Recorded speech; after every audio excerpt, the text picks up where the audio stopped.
Hey guys, welcome back to my channel. As you can see, I have a bit of a different background today and a bit of a different setup, and that's because I'm not home. It's Thanksgiving weekend here in Canada, and my family seems to have pulled a McAllister. If you don't know what I'm referring to Home Alone, where Kevin wakes up and his family's gone. But I woke up knowing that my family would be gone. My brother-in-law... What? What's wrong? Anywho, my brother-in-law works at the local base here where we live, and the base has these cabins which they rent out to their employees and military personnel. Unfortunately, the cabins are not pet friendly, and so that's why I'm here and my family is not. And when I say here, I'm referring to my sister's house where she lives with her husband and 2 kids. Fun fact, I actually used to live here for about 2 years before I moved out a couple months ago, so this is still kind of like my home. So right now, my sister, her husband, their 2 kids, and some members of her husband's side of the family are all at the cabin celebrating Thanksgiving. Don't worry, it's not that big of a deal that I'm alone, because later tonight I'm going to be driving up to go see them and have a nice family Thanksgiving dinner together. In the meantime, I'm hanging out with my dog and my sister's dog. His name is Archie. He is a little orange Morkie, and he is the absolute cutest dog in the entire world. Biased? Maybe. Fact? Definitely. The other dog is my brother-in-law's parents' dog. His name is Yuki. He's 15 years old, and he's actually, I don't know what kind of dog he is. I look at him like it's gonna come to me all of a sudden what type of dog he is. But he's old, unfortunately. He's kind of nearing the end, which is really sad, and I don't want to talk about that. But I keep forgetting that he's now deaf and blind for the most part. We're pretty sure he can see his shapes and things like that, but he tends to bark at things because he's not too sure what they are.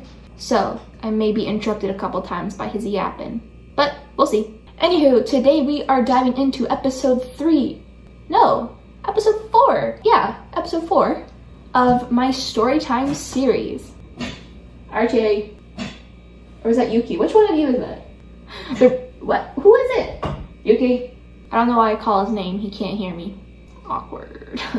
Anywho, as I was trying to say, we are in episode 4 of my Storytime series, and this time I'm going to tell you a story about how someone tried to break into my home. Not this home. This happened like a month after I moved out on my own. So like I said, I used to live here in this house with my sister and her family up until a couple months ago, where back in July I finally was able to move out on my own, and now I'm living in a basement apartment. My home is actually just 5 minutes down the road from here. Actually, I can kind of see the location where it is from this window.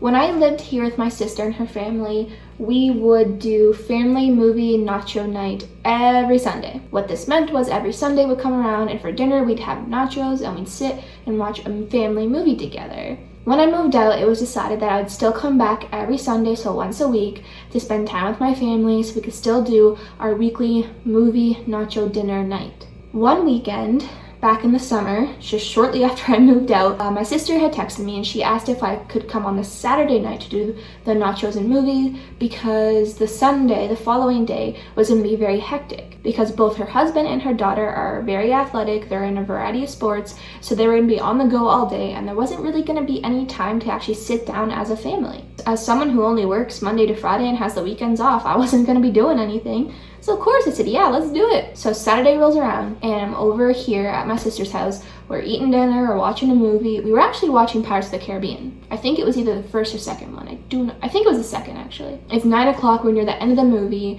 and my phone starts ringing. And I flip over my phone and I see that it says no caller ID. So I was like, okay, I don't usually answer those phone calls because it's usually like a telemarketer or just somebody, like an automated recording telling me that I'm going to prison or that I have a prince waiting for me somewhere. Those calls. And so I thought, if this really is an important number, they'll leave a voicemail. And so sure enough, shortly after the phone started ringing, I got a notification that I had a voicemail. So I was like, okay, let's see who this is. So I politely excuse myself from the movie. I go down the hallway where it's a little quieter, and I listen to the voicemail that was left from the local police department. Obviously, at first I was like, why are the police trying to get a hold of me? So obviously I listened to the voicemail, and I find out that someone had called 911 reporting a strange man. There's a strange man in my neighborhood. It turns out somebody had made a call to 911 reporting a strange man in my neighborhood. Again, not this neighborhood where I'm at right now, but where my home is. Apparently this man was wandering. Why can't I speak? Maybe it's because I got like 4 hours of sleep because the dogs kept me up all night. So my dog Archie sleeps in the bed with me and he loves to cuddle. Thing is, last night he was very on edge because I don't live here anymore. The people that do live here aren't here and I'm here, so he's just like really off right now. And so he kept getting out of bed every time he heard a noise, thinking it was my sister back home. And then he'd jump back in the bed and he'd walk all over me, and then he'd curl up, and at one point he's on my pillow but sleeping basically across my face. At another point he stepped all over my face and then on my chest, and it was a lot. I mean, Yuki slept well. He's old, he just snored the whole time and that was that. But Archie was just so on edge. And then it's like 6 a.m. and they both wanted to go for a, I can't say it loud or they're gonna think we're gonna go for a, you know, a W-A-L-K. Our code word for that, for Archie, is Guatemala. It's a long story. It's actually not that long of a story. One day I was talking with my sister, I mentioned Guatemala, like the country, and for some reason Archie thought I said the W word and got really excited. Yeah, so it kind of became the code word. Let's get back to this crazy story. So basically this guy was going around my neighborhood, he's going door to door, and he's basically trying to get into people's homes. He's asking if he can use their phone, but not their cell phone, their landline, which I don't really know many people that still have those nowadays. But he was essentially trying any excuse to get into people's homes, so obviously people are like, I'm uncomfortable, go away. And so he reached my house where I was not home, and my landlord, who lives on the upper floor, was also not home. And apparently he took that opportunity to try and break in. A neighbor witnessed him at the main door, which is my landlord's entrance, trying to shimmy his way in, but had no luck. So then he moved around to the side of the house where the driveway is, where there's a set of stairs that lead down to the basement entrance, which is my entry. And apparently after a failed attempt, he just kind of gave up and walked away. Thankfully, this criminal was a lazy one. Because he only tried a couple times and then he's like, yep, too much work, I'm taking off. I mean, I'm grateful that he was lazy and just didn't really care that much, but it's still quite scary that he tried.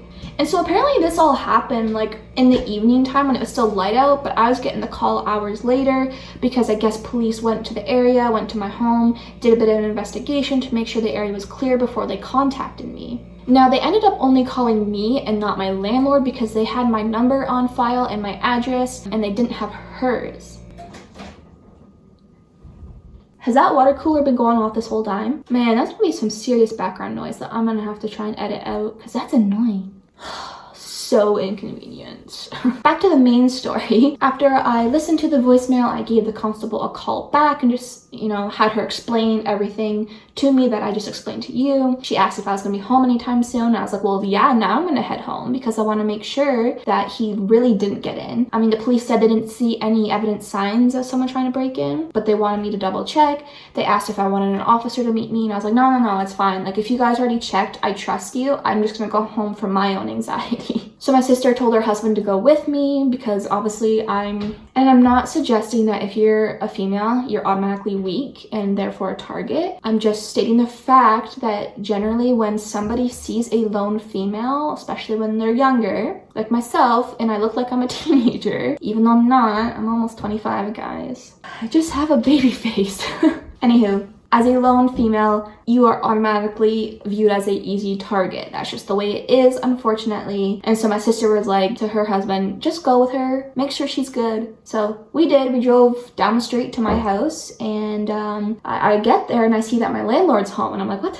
She's home. She must have got home after the police had left, so I was like, okay, I'm gonna check my door, my house first, and then I'll give her a call and get her to meet me outside so I can explain what the heck happened. And so my brother-in-law and I made our way down to my apartment. The door was thankfully locked, which I always check before I leave because safety. There was no evident signs that he had tools or anything and really did try to get in. It was more or less like he just seemed to jimmy the handle and gave up. But even so, we checked the inside of my apartment. We took a look around. I looked, you know, in every closet. I looked under the bed. I even looked behind the shower curtain. Okay, guys, I was a little paranoid that somebody did get in and was just hiding. So after we cleared the apartment, I was like, okay, thanks, Mark, my brother-in-law, for coming. I'm fine. fine. I'm just gonna talk to my landlord, let her know what happened, and yeah, I'll be fine. Like, don't worry about it. He's gone, the police dealt with it, and yeah, it's cool. Meanwhile, internally, I was like, my heart's racing, and I'm like, everybody stay calm. What's the procedure, everyone? What's the procedure? Stay calm! And I'm just thinking every worst case scenario, but on the surface, I'm like, no, it's cool. We Gucci, just go home.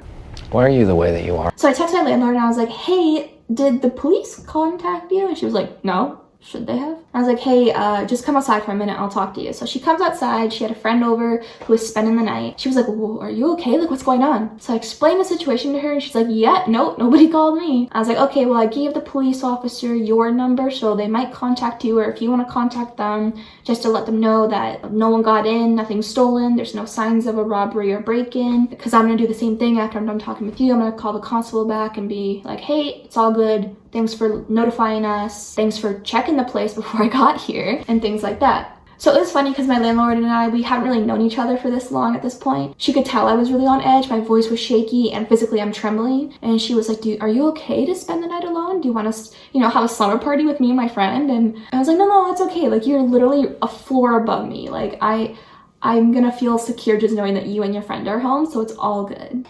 And you again. Yuki, are you, get some what? You got the asthma? What's with your bark? Do you hear him wheezing after? He's like, right. You okay? I don't know why I'm yelling. He can't hear me. He's basically deaf. I have no idea where I was going with that story. Like, I don't remember the last thing I said. But basically, in conclusion, oh, that was quite the double chin. That's okay. Like I've said, we can't all be perfect, Okay, so basically, yeah, to sum that up, my landlord ended up calling the police just to kind of let them know everything's good, and then I called the constable and let her know everything was good, and even later that night, she called me back, the constable, I mean, and she just wanted to double check to make sure, like, my mental health was okay, that I was feeling safe. The police already dealt with it, they didn't need to follow up, but they chose to, so that was really cool. And so shout out to the North Bay Police Department, because you guys are awesome. But yeah, that is my story as to how someone tried to break into my home. Obviously, ever since then, I triple check my lock right before I go to bed. Is that paranoia? Maybe. Either way, I feel safer at night. Also, I realized that I've been talking about dogs this whole video and I haven't even shown you my doggos. So let's take a gander. So this is Yuki. So you can see that he can follow my movement. So this is why we think he can see. He can see shapes. He's all a little decorated for October. You're a good boy.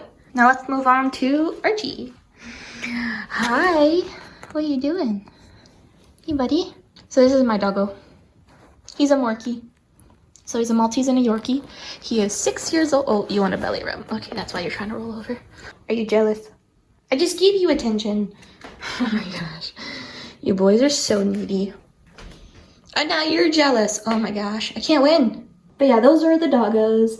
Archibald, which, like I said, is mine, and then Yuki, which is our, my brother-in-law's parents' dog. Now that you've seen the doggos and you've heard about this crazy story, it is time to end this video. Oh, and yes, I'm wearing a Thanksgiving 2021 shirt. My brother-in-law's mom thought it'd be cute if we all wore matching Thanksgiving shirts. Because we're that family.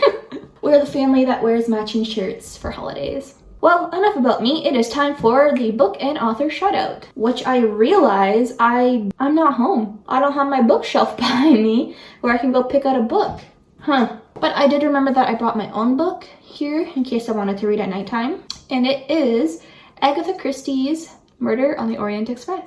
I ordered this book off thriftbooks.com, so it kind of has an updated cover to it. I wish it had the classic one because I'm kind of traditional in that sense. I have actually never read this book or seen the movie because I like to read the book first and then see the movie, but I've heard amazing things about this book. I mean, it's Agatha Christie, the Queen of Mystery, so how could it not be a good book, right? And I started to do book and author shoutouts for books I have read so I could give you an honest opinion and recommendation, but I actually haven't finished reading this one, so I really don't have much of an opinion on it yet. All I can say is that it's Agatha Christie, and it was made into a movie, so it has to be good, right? But if you want to read the Queen of Mysteries novels, check out this one, Murder on the Orient Express. Now that that is over and done with, and I've improvised my book and author shoutout, it is time to end this video. Thanks again for checking out today's story about how someone tried to break into my home. And again, I want to give a shout out to the North Bay Police Department for such an awesome job responding to a situation that was kind of scary. But thankfully, there was a peaceful resolution and everyone was fine in the end. With that said, I also want to give a shout out to everyone who is in law enforcement, because as you know, if you've seen any of my other videos or follow me on social media, I am an advocate for all those who are in the police force or who have any part in law enforcement. So you guys are doing awesome. Keep doing what you do, and thank you for all you do. Now that I've said pretty much everything I want to say, there's only one thing left to say, which is goodbye. So until next time, take care, be safe, and be kind. Bye.